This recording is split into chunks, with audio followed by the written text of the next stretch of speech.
Hello and good afternoon, everyone. It's Frank Brewer here, and welcome to day 54 of the 90-day live chat. As said, my name is Frank Brewer. I'm a clinical psychologist and director at New Path Psychology. So today I would like to talk a little bit about is it okay to not feel anything? So I just had a chat the other day with someone who just asked me that question. So my initial response was no. But what does it actually mean? Yeah.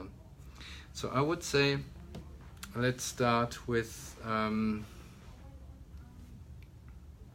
what is a desired state of feeling? So feeling neutral would be a way. So we don't feel very much, but we are capable of feeling the whole range. Yeah. So everything we feel, the highs and the lows. We are able to feel sadness. We feel whatever, joy and pleasure, and it can fluctuate fairly quickly. That's the nature of emotions. Yeah. So 1 minute I feel that. Another minute I feel something else, depending on what's happening in my life or depending on what I'm thinking about. So, but so not feeling anything could mean at least one. So basically two things. Yeah. So one I would describe as emotional numbness. And the other state I would describe as dissociation. Yeah? So numbness would be so typical for a depressed state of feelings. That means throughout the day, the main or the predominant emotion would be nothing. So unable to feel the joy, unable to feel the pleasure, but also unable to feel sadness. So often people associate depression with feeling sad or feeling overly sad, all these kind of things, which can be true too. Yeah, but the main characteristic of depression would be not feeling much on most days. Yeah, so not caring about things, can't be bothered to do things. That I would describe as numbness, and it's definitely a form of suffering. Yeah, it's not very pleasant to not feel anything, because that's what life is about. Yeah, to feel what we need to feel. Yeah, that makes us alive. And anything else is definitely worthwhile to be looked at. Yeah, if it persists. So, and the other term that is interesting or relevant in this context is the term of dissociation. And dissociation is a state where people do not feel anything as well, but it's more like it's flicking a switch. Yeah, so they have a situational or an internal trigger, and then it's like immediately the emotions are switched off.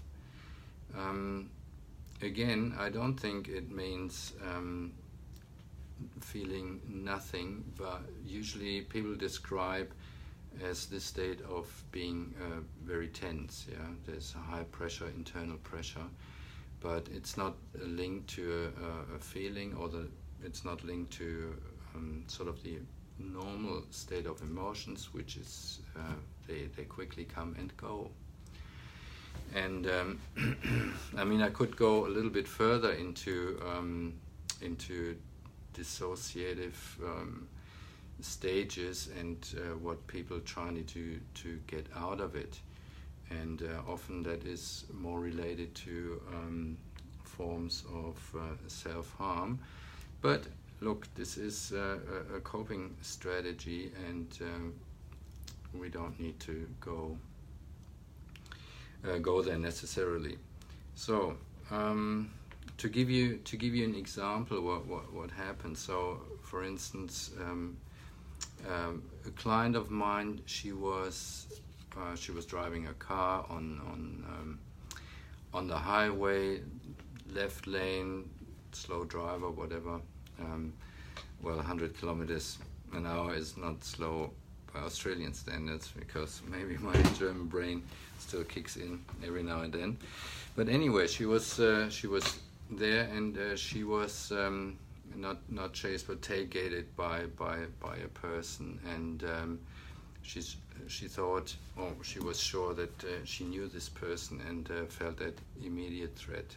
So that was one thing, but this is actually a while ago, and what happens or can happen today is when she thinks about that person, or when she drives on the highway again and there's a similar situation, it's like boom, it's like flicking a switch, and she is in a dissociative state, and it can take a while to get out of this state again. For instance, it could be a couple of hours, it could be actually a day, or it could be even a couple of days. Yeah. And the dissociative state is related to, well, the 3 typical responses to threat, which would be fight, flight, or freeze. And in this case, it's freeze. So to bring this topic to a close, no, it's not normal if you don't feel anything. It's actually a strong indicator to see a psychologist and to get some help, and to look into this problem, where it comes from, and to develop or to discuss a treatment plan. So often this is clearly to me sort of everybody who experiences that kind of symptom should be eligible for a mental health care plan. So please talk to your doctor, talk about your symptoms if you're experiencing those, and come and see someone like myself or one of my colleagues. We're more than happy to help. Our number is 84111478. And if you have any questions, just give us a ring, and we're more than happy to help.